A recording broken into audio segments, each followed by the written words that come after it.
أعوذ بالله من الشيطان الرجيم. بسم الله الرحمن الرحيم. الحمد لله رب العالمين، ثم الصلاة والسلام على أشرف المرسلين سيدنا محمد وعلى آله وصحبه وسلم أجمعين. أما بعد، السلام عليكم ورحمة الله وبركاته. مقعيقة وعنتر سيد حسين، waxaan soo wadnay casharadii oo aan uga hadlaynay Excel 2013ka. casharadaas oo ahaayeen casharo basic ah oo aan ugu talagalay in aan ku barno Excelka. haddaba maanta cashirkeena waa cashirkii 45aad ayuu noqonayaa. cashirkan ayaa wuxuu noqonayaa marka cashirka ugu dambeeya oo aan ka sameeyo amba aan ka duubo fiidiyowadii soo tixnay amba casharadii soo tixnay oo aan ka sameynay Excelka. haddaba cashirkan marka waxaan u doortay in uu noqdo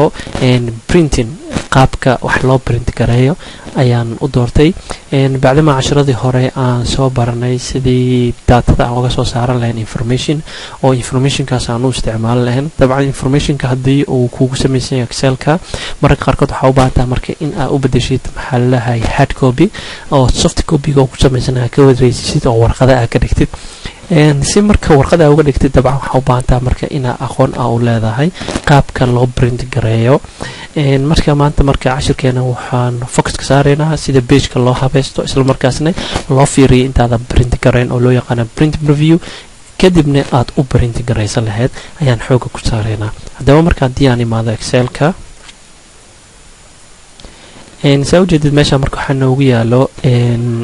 data table amba report ayaa noogu yaalo. kan ayaa rabnaa marka in aan daawacno. si marka aan u daawacno dabcan waa in aan marka hore aan ogaanaa in aan u baahannahay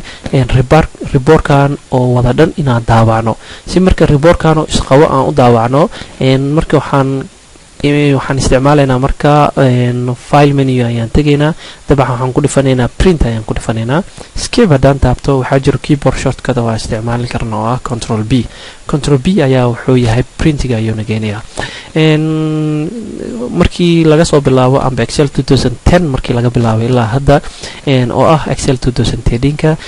printiga iyo print previewga hal meel ayaa la iskugu keenay. oo wixii ka horreeyay 2010ka dabcan print iyo print previewga laba qayb ayuu ku kala yaalay, oo marna printiga ayaa taabanaysa marna print previewga ayaa taabanaysa si aad u aragtid waxa aad rabtid inaad samaysid. haddaba marka inta waxaa noogu yaal dhinaca midigta ee shaashada print previewga ayaa noogu yaal. haddaba marka aan u baahannahay inaan soo dhaweyno aragtidiisa, dabcan meeshan hoose ayaan isticmaalaynaa. meeshan ayaa wuxuu yahay marka zoomkii ayuu noqonayaa. meeshaas ayaa hal mar klik ku siinayaa oo inoo soo dhaweynayaa. dabcan inta waxaa ka samaysmay marka bacdama uu soo dhaweeyo scroll bars ayaa samaysmay. okay, kan ayaa aad jiidaysaa adoo isticmaalaya muuska laftiga. okay, sidoo kale waxaa meeshaan ka arkaysaa page numberada ayaa meeshaan ku arkaysaa oo hadda wuxuu noo sheegayaa inuu laba page uu yahay. haddaan rabna marka inaan aragno page-ka kale, dabcan waxaan isticmaalaynaa marka fanaxdaas yar oo ah next page-ka ayaan isticmaalaynaa. waa kaas ayaan kil ku siinaynaa. waxaan arkaynaa marka page-ka kale wuxuu daawacay marka printer marka wuxuu printingan wuxuu ku sameynayaa laba page ayuu ku sameynayaa. oo reportkii aan samaysanay amba noo diyaarsanay oo aan rabnay inaan report ahaan u daawacno ayuu laba qayb ka dhigay. oo dabcan marka hore wuu isla xiriirsanaa laakiin hadda laba ayuu ka dhigay. wuxuu ka wadaa marka ma deeqay ayuu ka wadaa warqada uu rabo inuu ku sameeyo. haddii marka aan rabno inaan warqadan deeqsino dabcan waan soo wadaa marka. haddii marka dhinacan kala imaano oo aan inta aan ka bilaabo, inta marka waxaa noogu yaala printerka wuxuu yahay. oo haddii aan haysano printero kala duwan dabcan meeshan ayuu noo soo galayaa. printerka aan rabna markii inaan daawacno ayaan u sheegaynaa oo aan isticmaal. haddii computerkaaga laba printer saddex printer kuugu xiraya, dabcan printer kasta magaciisa ayuu ku sheegaa. marka printerka u diraysid ayaa u sheegaysaa. inta qaybtaani marka sidoo kale waxaan ka helaynaa page setupka ayaan ka helaynaa. page setupkana wuxuu noogu yaalaa sidoo kale ribbonskana wuu noogu yaalaa. hadhow ayaan arki doonaa. intana wuu inoogu yaalaa page setupka. okay, meesha marka waxaa noogu diyaarsan haddaan wax yar aan dul maro annagoo sidoo kale aan ka heli karno page setupka gudihiisa. inta marka waxaa waaye waxaan u sheegaynaa marka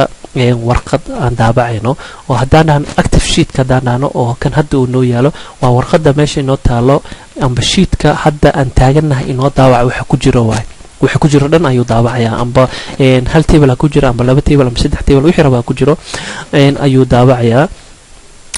print entire workbook haddaan dhahnana wuxuu daawacayaa dhammaan shiidadka uu ka kooban yahay workbookeena. inta shiidad ka kooban yahay ayuu daawacayaa. okay, print selection print selection waxay noqonaysaa haddii aad rabtid qayb ka mid ah inaad daabacdid reportka amba sheetka hadduu kuugu yaalo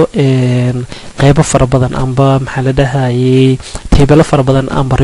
report fara badan hadduu kuugu yaalo mid ka mid ah haddii rabtid inaad daabacdid waxaa sameynaysaa selection ayaa soo sameynaysaa kan marka waan u imaanaynaa hadda ayaan wax yar idinka tusaya okay letterka dabcan warqada ku daawacaysid inta badan A4 ayay noqonaysaa waxaan ku daabacno A4 taas ayaa soo dooranaysaa dabcan meeshan waxa ku jiro warqado kala duwan sizeskooda ayaa ku jiro kan waxa waaye marginski waaye kan gudaha uga hadlaya dabcan warqadaada marginkeeda ayuu ka hadlayaa kan scale-ka waaye asagana markaan page setup-ka aan furo ayaan wax idinkaga sheegaya okay haddii marka aan rabo in aan qayb yar kamida aan rabo inaan daabaco oo aan rabo inaan daabaco date-ka iyo student name-ka iyo telefonka iyo department oo kaliya haddaan rabo inaan daabaco dabcan waan soo highlight garaynaya intaas aan oo isticmaalayo muuska leftiga aan oo isticmaalayo amba waxaan isticmaali karaa keyboardkan oo isticmaali karaa oo waxaan qabanayaa shiftiga ayaan qabanayaa oo kadibna waxaan taabanayaa arrowga dhinaca midigta ayaan taabanayaa right arrow ayaan taabanayaa waan taabanayaa dabcan intaas markaan soo maxaa la dhahay aan intaas ku soo sameeyo control shift down arrow ayaan taabanayaa si aan hoos dhan hal mar u soo highlight gareeyo control B ayaan leeyahay intaas markaan sameeyo waxaan furayaa marka meeshan ayaan furayaa waxaan leeyahay print selection ayaan leeyahay marka intaan soo highlight gareystay oo aan soo select gareystay oo kaliya ayaan u baahanahay inaan daabaco saa ujeeda marka intaan soo highlight gareeyay ayuu meeshan inoo keenayaa haddii marka aan ka saaro oo active cell-ka haddaan dhaho oo sheetka oo dhan aan rabaa inaan daawaco markaan dabcan waxaa imaanayaa page setup-ka ayaa imaanayaa okay warqadda marka waxay u diyaarsan tahay qaab joog ayay u diyaarsan tahay warqaddeena hadhow markaan daawacno joog ayuu usoo baxayaa oo reportka joog ayaan u arkaynaa haddii marka aan jiif aan ka dhigno warqaddii oo okay aan taabto dabcan waxay noqonaysaa marka warqaddii mid usoo baxday jiifka markaan u sameyna marka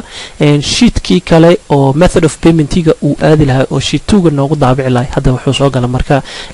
page 1 ayuu soo galay page 2 wax lahay ma jirayo because of warqaddii ayaan waxaan ka dhignay landscape ayaan ka dhignay jiif ayaan ka dhignay haddii marka aan ku noqdo page setup-kan ku noqdo oo gudahana si fiican uga hadalno dabcan inta waxa waaye haddii aan u baahannahay cabirka waan ku dari karnaa oo waxaan ka dhigaynaa marka mid xogayr ballaaran ayaan ka dhigaynaa haddii uu yar yahay wuu ballaaranayaa haddii marka aan u baahannahay paperka meeshan ayaan ka bedeli karnaa quality-ga printiga meeshan ayaan ka arkaynaa haddii marginiska aan ku dhifto oo marginka wuxuu noqonayaa reportka daawacaysid meesha ugu sareyso oo warqadda iyo geeska afarta gees oo warqadda asaas haddaan dhaho ma lagu dhejinaya waxaana daawacaysid ma lagu dhejinaya mise space ayaa jirayo kaas ayuu noqonayaa marginka qaybta sare qaybta hoose qaybta midig ah qaybta hoose waa kana qaybta bidixdan waa kana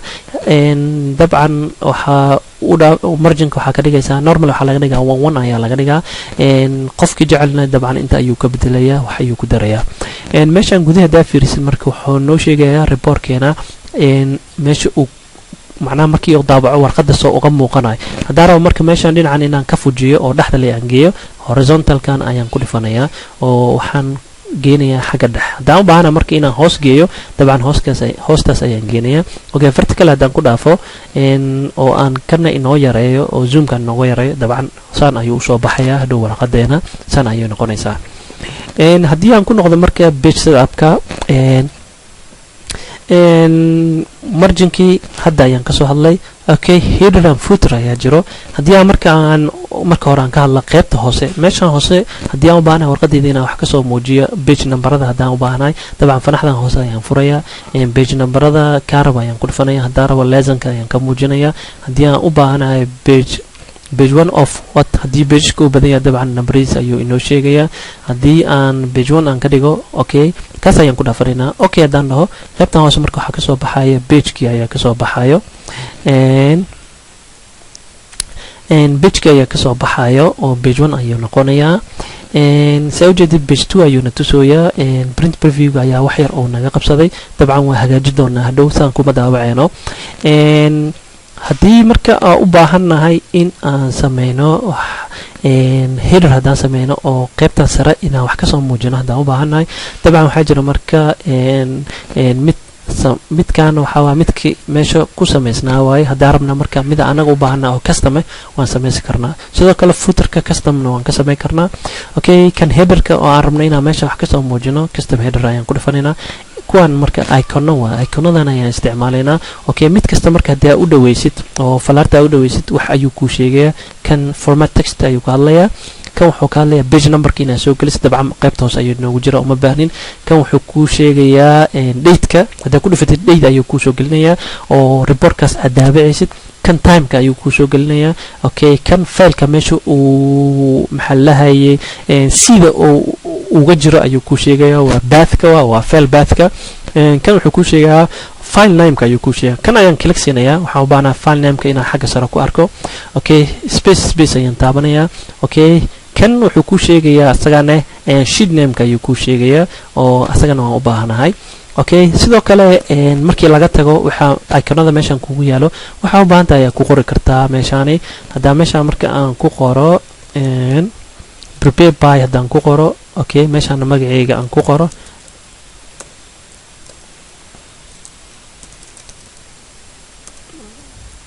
okay intaas marka hadaan ku sameeyo oo okay aan taabto meeshan sare marka waxa ka soo muuqanayo hadii aan marka noo weyneeyo aan zoom nooga dhigo meeshan sare marka waxa ka soo muuqanayo excelka magaciisa workbook magaciisa sidoo kale meeshan waxa ka soo muuqanayo sheetka aan taaganahay magaciisa inta waxa ka soo muuqanayo marka cidii diyaarisay iyo magaceeda ay ka muuqanayo hadii marka aan noo yareeyo sidan ayaa marka waxay noqonaysaa marka in aan waxaan ku diyaarsanay oo aan ku daawaca karno hadii aad u baahan tahay marka inaad taariikh iyo waxa soo gelisid dabcan si meesha hadda ayaa tagaysaa taariikhda ayaa soo gelinaysaa hadii marka aan u baahanahay marka qaybtan hoose inaan taariikhda soo gelino dabcan page sida ayaa imaanayna header and footer ayaa imaanayna kan ayaa wuxuu noqonayaa customka ayuu noqonayaa oo waxaan leenahay qaybtan hoose ee midig waxaan u baahanahay in aan soo gelino date-ka ayaan u baahanahay space ayaan baxayaa okay time kan waan soo gelinayaa date and time aan soo okay aan taabana meesha marka waxa ka soo muuqday date-kii iyo time-kii ayaa ka soo muuqday sidaas ayaa marka aad u habeeysan kartaa inta wixii ka dambeeya marka waxa ku dhifanaysaa print ayaa ku dhifanaysaa oo ku daabacaya escape ayaan taabanayaa hadii marka aan haday waxaan aragnay inuu meeshan page naga qaadanayo si marka page uusan nooga qaadanin inta waxa noogu jiro hal column zaa'id right click ayaan leeyahay delete ayaan leeyahay column-kan dhan meesha ayaan ka bixinayaa saa ujeeda marka page-kii hadda hal page ayuu noo noqday oo control B haddii aan dhaho sidii aan u diyaarsaday ayuu iigu diyaarsan yahay pageskiina wuxuu noqday one page ayuu noqday meeshaan marka saa ujeeda hal page ayaa ku jiro kani ayaa marka gudaha soo gelinay oo haddii ay banaanka naga yaalay escape haddii aan dhaho kabaran haddii aan u baahanahay marka in aan daabaco kaliya waxaan u baahanahay ardada morning oo kaliya ayaan u baahanahay inaan daabacdo ardada afternoonka ma rabo inaan daabaco sidee sameeynaya saa ujeedid marka reportkeena wuu isku dhex yaacsan yahay marka hore waxaan u baahanahay marka wixii morning inaan soo soocano ayaan u baahanahay marka intaasaan sameyno oo aan soocano ardada morningka dhigata jaamacadda kadib ayaan waxaan rabnaa marka inaan daabacno si marka sidaasaan u sameyno marka hore waa inaan columnka shiftiga aan ku sameynaa sorting wax loo yaqaano okay columnka ayaan click ku siinayaa bacdama aan rabo shiftiga inaan sort ku sameeyo right click ayaan leeyahay sortigan ayaan ku dhifanayaa z2 ayaan taabanayaa morningka ayaa soo hormaraya afternoonka ayaa dib maraya intaas markaan sameeyay ka bacdi waa inaan marka aan printerka u sheegaa kaliya inaan u baahanahay inta morningka kaliya inaan u baahanahay inaan soo daabaco waxaan u baahanahay kaliya inta morningka inaan soo daabacdo marka printerka waxaan u baahanahay inaan u sheego kaliya inaan soo daabaco inta morningka si marka sidaas aan u sameeyno waxaan sameynaynaa waa highlight gareynayaa markaan highlight gareeyo dabcan waxaa imaanaya page layout-ka ayaa imaanaya intaas markaan ku dhifto dabcan page layout-kana markii haddii printigaan taabanaynay waa meesha aan tagaynay page layout-ka ayay noqonaysaa waxaan ku dhifanaynaa marka print area dabcan inta waxaa ku jira wixii haddii aan page layout-ka aan kusoo aragnay markii gudaha aan joognay printiga waa isku mid amba dialog box-kan ayaa ku dhifan kartaa dabcan waxaa soo baxaya wixii haddii aan arkayn oo dhan ayaa soo baxaya haddii aan xiro marka inta ayaan click ayaan siinayaa print area ayaan ku dhifanayaa hadda marka waxaan u sameeyay print area ayaan u sameeyey kaas ayuu wuxuu ku ogaanayaa marka inta kaliya aan u baahanahay inaan daabaco control P haddaan taabto oo aan u sheegay inaan rabo inaan daabaco wuxuu soo saarayaa oo kaliya intii morningka aan print area aan kusoo sameeyey oo aan usoo sheegay intaan oo kaliya inoo soo daabac intaas ayuu inoo sameynayaa okay intaas marka haddii aad u baahan tahay dabcan waxaa ku dhifanaysaa print ayaa ku dhifanaysaa inta copy aad u baahan tahay inta uga sheegaysaa haddii laba u baahan tahay dabcan waa increase garaynaysaa haddii 3 copy uga baahan tahay oo 3 meel ama 3 qaybood ama 3 waaxood aad u diraysidna dabcan waa u sheegaysaa inta copy aad uga baahan tahay okay fanaxda marka meeshan close ma dhehaysid dabcan inta ayaa ka xiraysaa close ama escape ayaa taabanaysaa haddii fanaxdaas aad ku dhifatid programka dhan ay xiraay